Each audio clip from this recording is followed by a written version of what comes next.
बहुत बहुत स्वागत है आपका। Thank you very much for coming to the session. तो आज की प्रैक्टिस शुरू करते हैं। एक छोटी सी कॉन्वर्सेशन की प्रैक्टिस करेंगे, कुछ एडियम सीखेंगे, कुछ फ्रेजेस सीखेंगे, उनको मॉडिफाई करना सीखेंगे। जो भी सेंटेंसेस इस कॉन्वर्सेशन में हम यूज करेंगे, हर सेंटेंस के ऑल्टरनेटिव्स हम देखते हुए चलेंगे कि इसको ट्रांसलेशन करके किस तरीके से बोला जाएगा, और नेचुरली इसको अगर कोई अंग्रेज बोलता तो किस तरीके से बोलता, और साथ के साथ ग्रामर वगैरह डिस्कस करते हुए चलेंगे ताकि कंसेप्ट क्लियर हों और इनके बेसिस पे फिर आप दूसरे सेंटेंसेस बना पाएं। तो please stay tuned and watch this session to the end. पूरा देखिएगा। अगर आपको मेरी स्पीड कम या ज़्यादा लगे तो आप स्क्रीन पे टैप करिएगा, आपको एक सेटिंग आइकॉन दिखेगा, वहां से आप वीडियो की स्पीड को कम या ज़्यादा कर सकते हैं। राइट। तो एक कान से सुनते हो और दूसरे से निकाल देते हो। This conversation is going on between husband and wife again. तो एक कान से सुनते हो और दूसरे से निकाल देते हो। देखिए इसको कितने तरीके से कहा जा सकता है, 3-4 तरीके देखेंगे और ग्रामर समझेंगे। You here things from one year and out the other. You here things यानी चीजें, जो भी बातें हैं वो थिंग्स कह दिया यहाँ पर। So you here things from one year and out the other, यानी कि दूसरे कान से निकाल देते हो। ये एक्चुअल में ना in one year and out the other जो है अपने आप में एक इडियम है, इसको हमने एक सेंटेंस के अंदर यूज कर लिया है। यहाँ पर ये भी कहा जा सकता है, you hear me from one year and out the other, you hear me, you here things. Right. अब देखिए इसके फिर ग्रामर पे आते हैं, इसको कितना मॉडिफाई किया जा सकता है। अब यहाँ पर कह रहे हैं फ्रॉम वन ईयर। राइट। और कई तरीके से बोल करके देखिए, you here things through one year and out the other. You here things through का भी इस्तेमाल किया जा सकता है। थ्रू मतलब कान में जाती है बात और दूसरी तरफ से निकल जाती है। So let's go through the market. चलो मार्केट के अंदर से होकर के चलते हैं। तो ये थोड़ा सा स्पेसिफिकली इस तरीके से कह दिया, you here things through the year and let them out the other, यानी कि बाहर दूसरी तरफ से निकाल देते हो। तो हम यहाँ थ्रू का भी इस्तेमाल कर सकते हैं। जैसे कि मैं यहाँ पर ये कहने की कोशिश करूँ कि अपने हाथों से ये काम करो। Right. So do this with your hands. Right. तो यहाँ पर हम विद का इस्तेमाल करेंगे। लेकिन अगर मैं कहूँ मैंने अपने हाथों से तुमको पैसे दिए थे, I give you the money from my hands, तो कहाँ विद, कहाँ फ्रॉम, कहाँ थ्रू, कहाँ पर ये सारी चीज़ें इस्तेमाल होंगी। ये कैसे समझ में आती हैं? सिर्फ सुन सुन के समझ में आएंगे। जब आप अलग अलग सिचुएशंस में ये सारे प्रीपोजिशंस और ये वर्ड्स सुन लेंगे तो समझ आ जाएगा इस एक्शन के लिए इसको इस्तेमाल करना है। तो पूरा सेशन देखिए, काफ़ी यूजफुल सेंटेंसेज हैं। ऑलमोस्ट आपका कंसेप्ट यहाँ पे क्लियर हो जाएगा। So you here things through one year and let them out the other, यानी दूसरे से निकाल देते हो। अगर मान के चलिए मैं ये कहना चाहूँ, मैं अपने कानों से सुनता हूँ, अपने चेहरे से नहीं। जैसे कई बार होता क्या है कि बच्चे हमारे साथ अक्सर ऐसा करते हैं, कहते हैं अरे पहले मेरी तरफ देखो फिर मुझसे मेरी बात सुनो। तो उस कंडीशन में हम क्या कहेंगे, I listen with my years not my face. अपने आप में काफ़ी कॉमन फ्रेज है।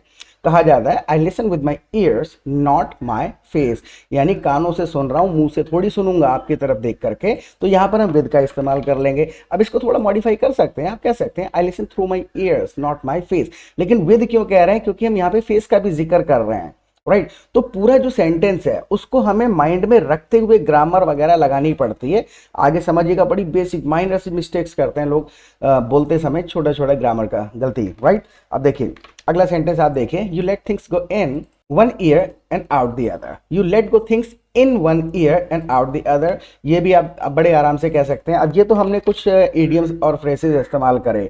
आप नॉर्मल कह दीजिए, you don't listen to me at all, यानी कि आप मुझको सीरियसली नहीं लेते हैं, मेरी बात पे ध्यान नहीं देते हैं। You don't listen to me at all, यानी बिल्कुल भी मेरी बात सुनते नहीं हो।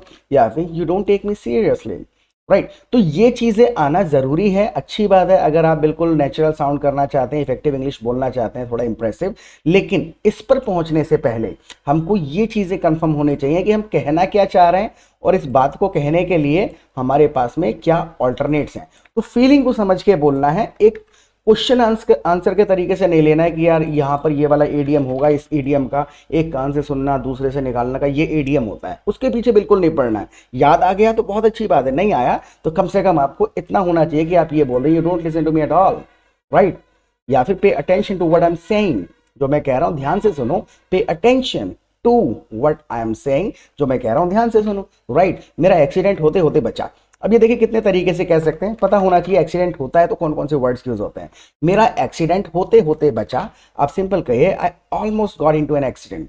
ऑलमोस्ट लगा दिया आपने तो लगभग के लिए इस्तेमाल करते हैं ना कि ऑलमोस्ट यानी कि लगभग। So I almost got into an accident, यानी अगर मेरा एक्सीडेंट हो भी गया है तो I got into an accident. Right. ये कहा जा सकता है। आई मेट एन एक्सीडेंट कहा जा सकता है, आई हैड एन एक्सीडेंट कहा जा सकता है, I was in an accident कहा जा सकता है। कई सारी चीज़ें कही जा सकती हैं। ये ऑल्टरनेटिव्स हमको पता होने चाहिए, तो सिचुएशन के हिसाब से हम उनको यूज़ कर पाएंगे। So I almost got into an accident, या फिर आप कह दीजिए, ये बड़ा कॉमनली यूज होता है, ट्रांसलेशन है I narrowly escaped an accident. So I narrowly escaped an accident, यानी कि मैं मुश्किल से एक्सीडेंट से बच गया, बाल बाल बच गया कुल मिला करके। I almost had an accident. Had an accident क्यों कह दिया? आई हैड एन एक्सीडेंट, इधर ऑलमोस्ट हटा दूं, आई हैड एन एक्सीडेंट तो हो गया था, ऑलमोस्ट हैड एन एक्सीडेंट लगभग हो ही गया था। Getting my point? समझ में आ ही रहा होगा आपको। अब मान के चलिए अगला सेंटेंस है आपके पास में, आप जरूर गाड़ी तेज चला रहे होंगे। इसमें हमें करना क्या है, समझना पड़ेगा कि मैं अभी की बात कर रहा हूं, पहले की बात कर रहा हूं, आगे की बात कर रहा हूं। ये तीन टेंस इस तरीके से समझ जाइए कि जब भी आप कोई बात कहना शुरू करें तो आपके माइंड में पहले आना चाहिए पहले की बात कर रहा हूं, अभी की, या आगे की। अब मैं यहाँ पहले की बात कर रहा हूं, आप जरूर गाड़ी तेज चला रहे होंगे पहले, because you narrowly escaped an accident, right? यानी पहले चला रहे थे तो आप जरूर गाड़ी तेज चला रहे होंगे। सिंपल। यू माइट, माइट जब मैंने लगाया तो मैंने इंडिकेट कर दिया I am talking about past, past की बात कर रहा हूं। यू माइट, हैव का मतलब हुआ चुका चुकी वाला, ये हैव है यहाँ पर। सो यू माइट हैव, आपने जरूर कुछ किया होगा। क्या किया होगा?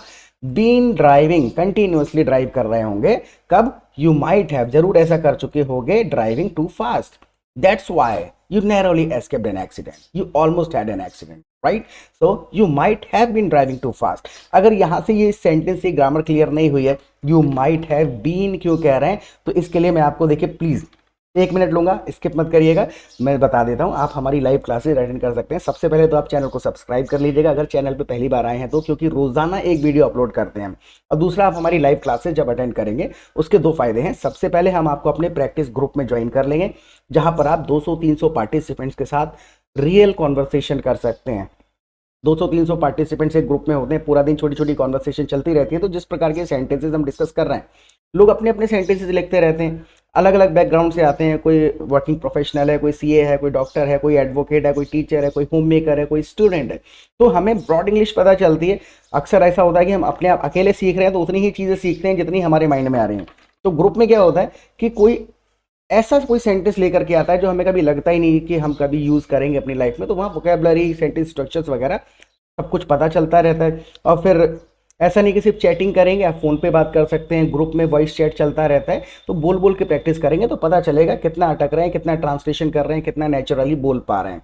इंस्टेंटली जब आपको रिस्पॉन्ड करना पड़ेगा तब आपको पता चलेगा कि जब एक क्वेश्चन आया तो कितनी देर लगी आपको समझ के रिप्लाई करने में। तो प्रैक्टिस बहुत ज़्यादा ज़रूरी है, राइट? और फिर शाम को हमारी लाइव क्लासेस होती हैं, जो भी दिन में कन्फ्यूजन रह जाते हैं, कॉन्वर्सेशन में कुछ सेंटेंस नहीं बन पाते हैं, तो वहाँ पर we simply come together every evening and we discuss some complicated sentences and grammatical rules for 2 hours. 2 घंटे डिस्कशन करते हैं सेंटेंस को कैसे बोला जाना चाहिए, मैंने ऐसे बोला था, ये सही है या गलत है, या जो मैं फीलिंग पहुंचाना चाह रहा था वो पहुंची या नहीं पहुंची। तो जब आप डिस्कशन में बैठेंगे ना, ज़्यादा कुछ सीखने का नहीं है, 15-20 दिन के अंदर पूरी ग्रामर समझ में आ जाएगी, राइट? सारे के सारे कॉन्सेप्ट्स क्लियर हो जाएंगे और फिर सेंटेंसेस को आदत में डालने के लिए प्रैक्टिस पार्टनर्स मिल जाएंगे, फ्रेंड्स मिल जाएंगे, एटमॉस्फेयर मिल जाएगा 24/7। कोई लिमिट नहीं है हमारी तरफ से, कोई मंथली फीस नहीं चार्ज करते हम। एक बार आपको छोटा सा रजिस्ट्रेशन अमाउंट पे करना है, उसके बाद जब तक आप फ्लुएंट नहीं हो जाते इंग्लिश में तब तक आप हमारी लाइव क्लासेज अटेंड कर सकते हैं और ग्रुप में प्रैक्टिस कर सकते हैं, राइट? इंडिया में ऑलमोस्ट सबसे सस्ता है, वैसे मैं श्योर नहीं कह सकता, लेकिन ऑलमोस्ट सबसे ही सस्ता है, राइट? तो मोस्ट वेलकम है, क्लासेस में जरूर आइएगा। And let's get back to it now. तो तुमने मुझे कॉल ही इतनी बार किया था कि मुझे लगा कुछ इमरजेंसी। इस वाले सेंटेंस को अक्सर लोग गलत कर देते हैं। करते क्या है, हम हिंदी के हिसाब से ये है लगा देते हैं आगे कि तुमने मुझे कॉल इतनी बार किया था, मुझे लगा कुछ इमरजेंसी है। हिंदी में बड़ा नॉर्मल सेंटेंस साउंड कर रहा है, लेकिन इसको देखे समझिएगा इसका ग्रामर दिक्कत कहाँ पर कर देते हैं लोग। जैसे कि you called me so many times, तुमने मुझे बहुत बार कॉल किया। I am again talking about past, past की बात कर रहा हूं, पास्ट में कॉल किया गया तो मुझे पूरा का पूरा ग्रामर मेंटेन करना पड़ेगा। You called me so many times that I thought it was an emergency, right? Hindi में कह रहे हैं मुझे लगा कुछ इमरजेंसी है, क्योंकि घर अभी पहुंचा हूं, अभी भी कंफर्म नहीं है कि इमरजेंसी है या नहीं है, राइट? लेकिन हिंदी के हिसाब से जो हम है लगा देते हैं। So you called me so many times that I thought it was an emergency. जैसे एक सेंटेंस बोल करके देखें कि यार मुझे लगा तुम बहुत अमीर हो, मुझे लगा तुम बड़े अमीर हो। तो अब अभी भी अगर मैं हो लगा रहा हूं प्रेजेंट वाला, लेकिन अगर मुझे लगा पास्ट में था, I thought you were rich, तो जो हमने यहां पर पहले बोल दिया है आई थॉट वाला जो सेंटेंस है, I thought it was an emergency, क्योंकि आपने पास्ट में सोचा था। तो ये थॉट वाली ग्रामर को आप मेंटेन करके चलेंगे ऐसी कंडीशंस में, राइट? जैसे मुझे लगा तुम टीचर हो, राइट? मुझे लगा तुम टीचर हो, तो यहाँ पर हो लगा रहे हैं लेकिन मुझे लगा पास में ऐसा, I thought you were a teacher, right. तो ये थोड़ा सा ग्रामर आपको मेंटेन करना है। आई होप समझ में आया होगा। Now look at the next sentence, जैसे कि लेकिन तुमने फोन क्यों नहीं उठाया, लेकिन तुमने फोन क्यों नहीं उठाया, तो ये उठाने की कोई ट्रांसलेशन नहीं लगाएंगे, हम सिंपल कह सकते हैं why didn't you answer the phone, why didn't you take my call, right. तो शब्दों का मिलान नहीं करना है कई जगहों पर। Now look at the next sentence, तुम फोन उठा के बात कर लेते। अब यहाँ पर एक एक्सप्रेशन है, तुम फोन उठा के बात कर लेते लेकिन तुमने की नहीं, राइट। तो जब कोई काम नहीं किया गया जो किया जा सकता था, तो वहां पे हम कुड हैव का इस्तेमाल कर लेते हैं। तो सिंपल आप कह दीजिए you could have just answered and talked, you could have just answered my call. आप ऐसा कर सकते थे लेकिन नहीं किया आपने, तो यू कुड हैव। अगर यहाँ पे थोड़ा सा और एम्फेसाइज करके कहें, आपको ऐसा कर लेना चाहिए था। ये तो कहा जा रहा है कि फोन उठा के बात कर लेते, कर सकते थे फोन उठा के बात, ये है, लेकिन किया नहीं तुमने। अगर यहाँ पे मैं कहूँ तुम्हें फोन उठा के बात करनी चाहिए थी, तो कुड हैव की जगह शुड हैव कर देंगे। शुड हैव, शुड का मतलब ही होता है तुम्हें कुछ करना चाहिए, you should practice for half an hour every day, right. तो शुड के बाद हैव लगा दिए, यानी कि पास्ट में कर लेना चाहिए था आपको ये काम। और ये जो जितने भी वर्ब लगा रहे हैं, किसी भी सेंटेंस में आप हैज, हैव, हैड लगा देंगे, यूज कर लेंगे, तो थर्ड फॉर्म ऑफ वर्ब ही रहेगा। तो दोनों तरीके से कहा जा सकता है, तुम्हें बात कर लेनी चाहिए थी तो you should have answered my call, या फिर यू कुड हैव यानी तुम कर सकते थे लेकिन तुमने नहीं किया। अगर कुड हैव शुड हैव समझ में आया हो तो प्लीज कमेंट सेक्शन में जरूर लिखिएगा, take a pause, right, don't be lazy. आप लिखिएगा जरूर कि हाँ मुझे कुड हैव और शुड हैव का थोड़ा सा डिफरेंस समझ में आया है, and write this sentence in English in comment section, लिखने की कोशिश करिएगा। और दूसरा, अगर आपके माइंड में इस सेंटेंसेस को बोलने का कोई आइडिया आता है, कोई सेंटेंस स्ट्रक्चर आता है, आपको लगता है इस बात को ऐसे भी कहा जा सकता है, तो प्लीज कमेंट सेक्शन में अपने सेंटेंसेस लिखिए, हम हर कमेंट को पढ़ते हैं। आपका सेंटेंस ठीक होगा then I will give you a like, समझ जाइएगा करेक्ट है, और गलत होगा तो उसको करेक्ट कर देंगे, एक्सप्लेन कर देंगे कहाँ गलती हुई है। So please participate while watching the video, right, participate करा करें, थोड़ा कमेंट में कुछ ना कुछ लिखते चला करें। नाउ मैंने सोचा घर पहुंचकर ही बात करूंगा, जैसे कि you could have just answered and talk, आप आंसर कर देते कॉल और बात कर लेते। सो मैंने सोचा घर पहुंच के ही बात करूंगा, इसमें अक्सर ग्रामर की गलती करते हैं लोग। मैंने सोचा घर पहुंच के ही बात करूंगा, देखिए एक हमने पास्ट में सोचा है और कुछ फ्यूचर में करने का कि घर पहुंच जाऊंगा उसके बाद बात करूंगा। एक पास्ट कह रहे हैं, एक फ्यूचर कह रहे हैं। मैंने सोचा घर पहुंच के बात करूंगा, देखिए इस सेंटेंस को बोला कैसे जाएगा, I thought I would talk to you when I get home. देखिए अगर हम यहाँ पर देखिए, हमें फ्यूचर लग रहा है सुनने में हिंदी के हिसाब से कि मैंने सोचा I will talk to you when I get home, अगर हम कह देते हैं तो ये थॉट जो मैंने कहा है कि मैंने सोचा पास्ट में था, I will talk to you when I get home, तो ये दोनों के दोनों पास्ट और फ्यूचर मिक्स हो जाएगा पूरा ग्रामर, तो ये ग्रामेटिकली इनकरेक्ट जैसा ऑलमोस्ट हो जाएगा। लेकिन अगर आपने पास्ट में सोचा कुछ आगे करने का, कि मैंने पहले सोचा था कि कुछ ऐसा करूंगा, so I thought I would, right, तो इस कंडीशन में आप वुड का इस्तेमाल कर लेंगे, I thought I would talk to you when I get home, यानी जब मैं घर पहुंच जाऊंगा तो तुमसे बात करूंगा, ये पास्ट में मैंने सोचा था आगे कुछ करने का, right. I thought I will talk to you when I get home अगर कहेंगे तो गलत हो जाएगा, राइट। तो अगर आपने पास्ट में कुछ सोचा है, अगर ये आपको समझ में आया है तो अपने शब्दों में मैं आपको सेंटेंस भी नहीं दे रहा, अपने शब्दों में बताने की कोशिश करिएगा कि इस रूल से आप क्या समझे हैं, राइट। इंग्लिश में लिखने की कोशिश करिए, लिखवाने का तात्पर्य ये है कि आप जब सेंटेंसेस लिखेंगे उसको हम चेक करेंगे तो आपको पता चलेगा कि आप कितना आराम से, कितने अच्छे तरीके से चीज़ों को एक्सप्लेन कर पा रहे हैं इंग्लिश में, राइट। तो 7-8 सेंटेंसेस जो भी हों लिखने की कोशिश करिएगा कि मुझे इस सेंटेंस से आपको क्या समझ में आया है, राइट, लिखेंगे ना। चलिए look at the next sentence, pause करके लिख के अब इसको देखिए। घूमने जाने की तैयारी हो गई, अब यहाँ से कुछ एक सेंटेंसेस है, ज़्यादा लंबा नहीं है, थोड़ा सा और बाकी है। सो घूमने की तैयारी हो गई, पूछा जा रहा है, so are we ready for the trip. देखिए यहाँ पर शब्द क्या है, घूमने की जाने की तैयारी हो गई, सिंपल शब्दों में कहिए are we ready for the trip, getting point. तो फिर इस कंडीशन में आकर के फिर अगर हम सारे शब्द इस्तेमाल कर देंगे तो मजा नहीं आएगा। So are we ready for the trip, right. अगला सेंटेंस देखिए, सब पैकिंग हो गई, अब यहाँ पे पूछा जा रहा है सारी पैकिंग हो गई, तो कुछ ट्रांसलेशन भी किया जा सकता है, is all the packing done, is all the packing done, क्या सारी पैकिंग हो गई, डन का मतलब है क्या ये काम हो गया। या अगर मैं वाइफ से पूछा ही जाए क्या आपने सारी पैकिंग कर ली है, तो कहा जाएगा are you done with packing, are you done with something, यानी कि आर यू डन यानी कि क्या आप फ्री हो गए किसी भी चीज़ से, कोई काम फिनिश करके फारिग हो गए इस काम से। So are you done with packing, क्या पैकिंग हो गई। अगर आपको बताना पड़े कि हाँ भैया पैकिंग हो गई, अब चलो चलने के लिए तैयार हैं, तो आप सिंपल कह दीजिए we are good to go, we are good to go. मैं एक लिख के बताता हूँ आपको, we are good to go आप हर ऐसी कंडीशन में कह सकते हो when you are ready for something. अगर आप कोई काम करने के लिए तैयार हैं, प्रिपरेशन करके बैठे हैं, तो आप कह सकते हैं I am good to go, यानी कि मैं तैयार हूं इस चीज़ के लिए। या फिर कहा जा सकता है I am all set, we are all set. मान के चलिए हस्बैंड ने पूछ लिया are you done with packing, कहा जा सकता है या आई एम ऑल सेट, या फिर we are good to go, यानी हम तैयार हैं जाने के लिए, हमारा प्रिपरेशन हो गया है। तो ये छोटी छोटी चीज़ें कैसे समझ में आई?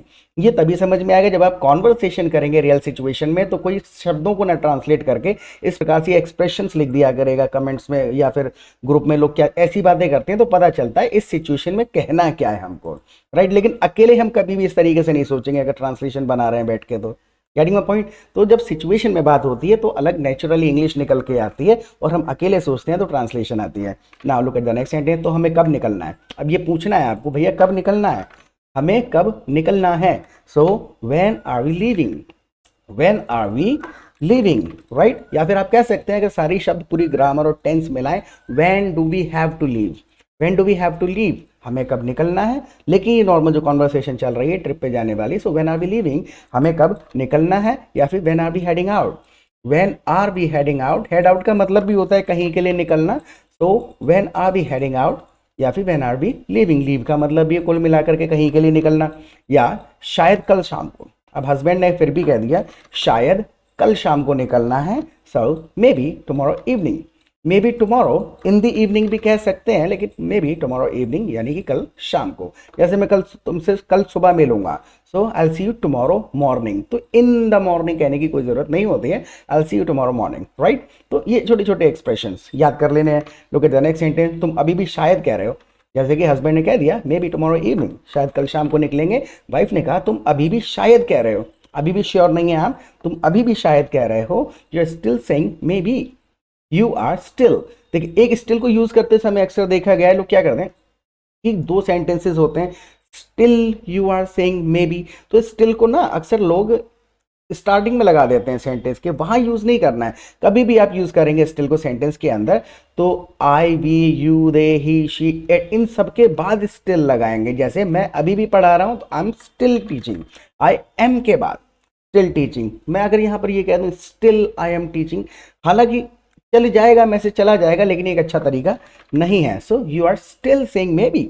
अब इसी चीज को कुछ और तरीके से भी कहा जा सकता है, एक्सप्रेशन की बात कर रहे हैं सेंटेंस की नहीं। अब इस कंडीशन में अगर हस्बैंड ने कह दिया कि मे बी टुमारो इवनिंग, शायद कल शाम को, तो यहां पर देखिए कहा क्या गया, you are still not sure, are you, you are still not sure. देखिए यहां पर हमने यू आर के बाद स्टिल का इस्तेमाल करा है, right. Still you are sure ऐसे कहना अच्छा नहीं लगेगा, right. So you are still not sure, are you, यानी कि तुम अभी भी श्योर लग नहीं रहे हो मुझे, राइट। अब देखिए एक सेंटेंस लिख के बताता हूं, आप बताइएगा यहां पर कहा क्या जाएगा, राइट। कोशिश करिएगा एक बार। या you still don't seem to be sure, you still don't seem to be sure. अब आगे अगर हमको इसको क्वेश्चन में कन्वर्ट करना पड़े, जैसे हमने लगा दिया you are still not sure, are you, यहां पर हम क्या लगाएंगे, आर यू लगा दें अगर हम, तो ये करेक्ट होगा या नहीं? ये नहीं होगा करेक्ट, क्योंकि ना यहां पर हम देखें यू आर तो आर यू कहेंगे, यू डोंट तो do you, right. You still don't seem to be sure, right, do you, आप इस तरीके से कहेंगे। तो डू डज जो भी चीजें लग रही हैं उसके हिसाब से ये आगे कन्वर्ट किया जाएगा क्वेश्चन में, राइट। जैसे कि you didn't have food last night, did you, जब डिडंट कह दिया तो डू वाला डिड और यहाँ आर वाला आर से कन्वर्ट किया जाएगा। आई होप समझ में आया होगा आपको। सो हिंदी के हिसाब से अगर हम इसको ट्रांसलेशन करें, अब भी श्योर नहीं लग रहे हो, क्या श्योर हो, तो हम तोड़ तोड़ के सेंटेंसेस बोल देते हैं, you don't seem to be sure, are you, तो फिर वो थोड़ा ग्रामर गलत हो जाएगा, right. So you still don't seem to be sure, do you, right.